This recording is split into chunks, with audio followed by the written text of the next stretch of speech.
hechos de violación, también a menores de edad, también de sacerdotes en Bolivia. ¿Por qué la voz de las víctimas no ha sido escuchada?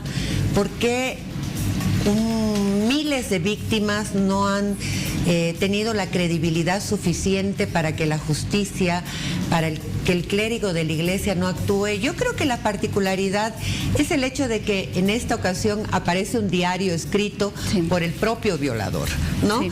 Que muestra no solamente un delito, que no solamente muestra la vida de miles, de más de 80 niños, niñas, mujeres, hombres que han sido violados, sino que muestra una práctica sistemática de encubrimiento de sus propios líderes. ¿Cree que hubo arrepentimiento en este hombre? Porque se nota el ego, incluso al señalar, tal vez se podría hacer una película con mi diario, dice. Yo creo que este hombre ha intentado y ha dado algunas señales como para ser denunciado o como para generar ciertas alertas. El hecho de buscar en sus superiores una palabra, una orientación, era una manera de revelar el caso. Pero en secreto de confesión, ojo. Exactamente, y el secreto de confesión es uno de los problemas que debería ser resuelto dentro de la iglesia, entre otros como el celibato, ¿no? Sí. Realmente vivimos en una sociedad, en un estado laico, por lo cual ningún secreto de confesión debería encubrir un delito. Hay más sobre este trabajo de investigación periodístico, sobre este reportaje de un cura pederasta, el diario de un cura pederasta. Lo vemos y después seguimos comentando, por favor. Es terrorífico lo que se vivió, lo que vivió mi persona, las consecuencias funestas en la persona, en el entorno, en la vida familiar, en la psicología, en la autoestima. Es muy duro enfrentar este proceso. Tenía 12 años, año 82. Me dolió la muela. Le pregunto al compañero, ¿qué hago? Anda a la enfermería. ¿Y quién me atendía? Este sujeto. Y este sujeto me recibe, pasa y había una camilla y acuéstate acá. Muy tierno, muy así paternal. Y empieza unos tocamientos por arriba, así y una música que tenía una grabadora ahí, de música clásica. Y me dice, tranquilo, y no sé qué. Y cuando ya yo me relajo, medio adormilado, y después me empiezo a vomitar y a vomitar. Y cálmate, que Dios te ama, que yo te amo.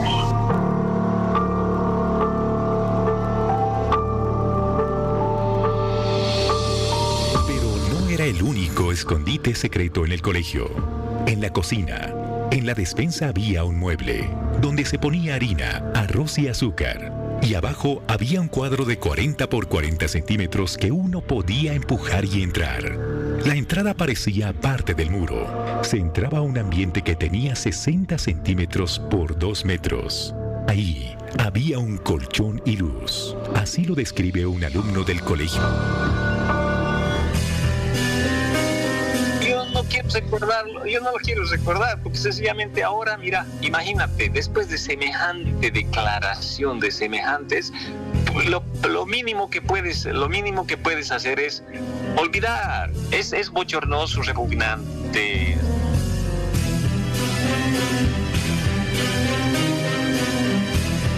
El sacerdote jesuita abandonó el colegio en enero de 1983. Fue enviado a trabajar a las minas de Oruro. Se dice que fue un castigo, porque los primeros rumores de sus abusos comenzaron a escucharse. Meses después, retornó al colegio Juan 23. Y nuevamente los estudiantes vivieron una pesadilla.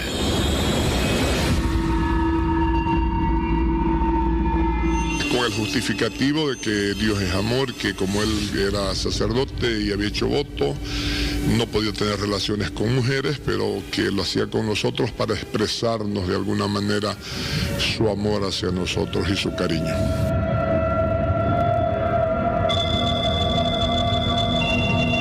Entre 1984 y 1989, el padre Pica había confesado a otros sacerdotes este pecado. En medio de esa tristeza quería luchar por superar mis problemas. Pero cada vez tenía menos fuerzas y la bola de nieve era más grande.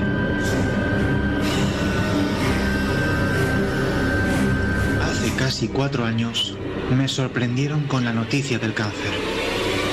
Y ahí ando ahora, aceptando, batallando, orando, tomando el postre de la vida, que siempre es más gustoso. El padre Pica murió en 2009 sin castigo terrenal, atormentado por los abusos sexuales que cometió contra al menos 85 estudiantes en Bolivia. He soñado anoche que se descubría el pastel y me iba de Bolivia.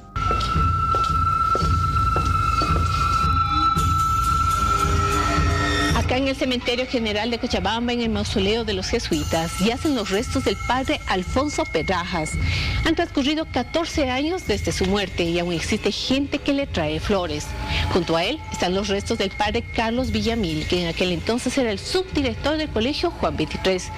También están los restos del padre Antonio Busep y Luis Top, que ahora son acusados de haber encubierto los vejámenes sexuales del padre Pica. Acusados de encubrir, pero también ahí veíamos el nombre de uno de estos padres que recibía el apodo de Pico, ¿no? Carlos Villamil. ¿Y por qué hago referencia a este nombre? Porque se ha conocido tras este reportaje nuevas revelaciones que en breve se las vamos a presentar, pero hasta ahí, estos hombres están enterrados allá en Cochabamba. Están enterrados. Ojalá que por lo menos exista justicia a nivel de todo este proceso sistemático de encubrimiento.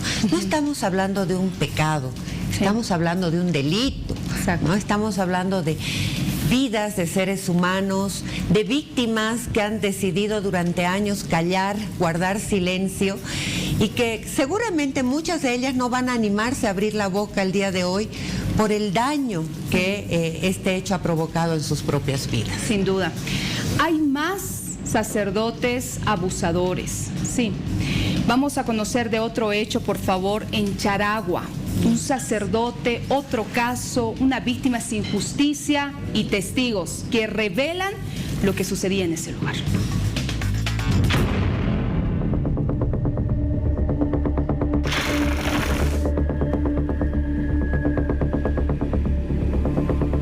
Aparecían muchos niños dentro del compilado fotográfico.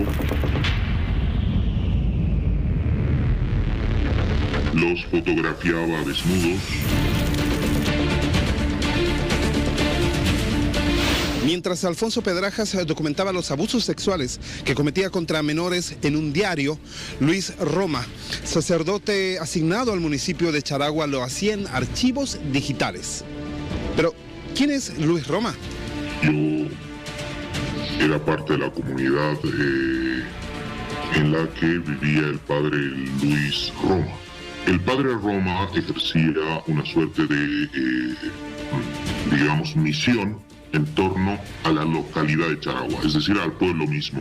Y entiendo que pues él se quedaba en el pueblo, mientras los otros colegas, los otros compañeros salían a las localidades vecinas.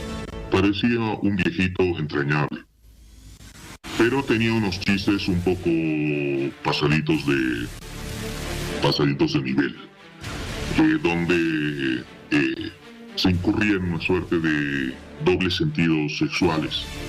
En ese tiempo, en esa época, había una computadora comunitaria. En el momento, en la hora que me tocaba, fui a revisar mi correo y la computadora me daba noticia de que había un disco en el display del computador, y con el propósito de buscar quién era el dueño del disco, ingreso a los archivos del disco y pues no encuentro ningún archivo, sino un compilado fotográfico que era fotografías de menores de edad fotografiados por el padre Roma.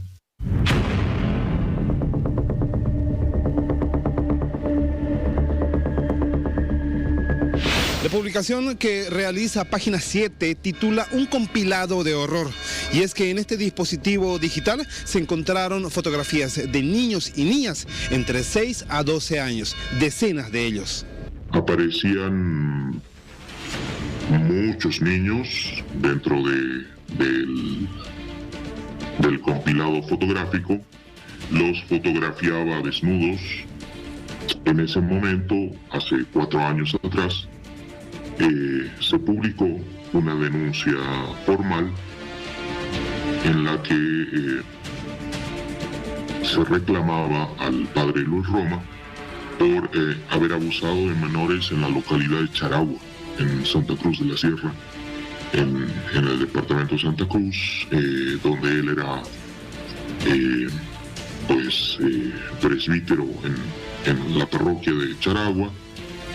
Dentro de la congregación está acostumbrado a que esas cosas se resuelven dentro de la congregación, no salen para afuera. Pero ya estando fuera, claramente me di cuenta que tenía en mis manos pues las evidencias de un delito grave contra la dignidad de las personas.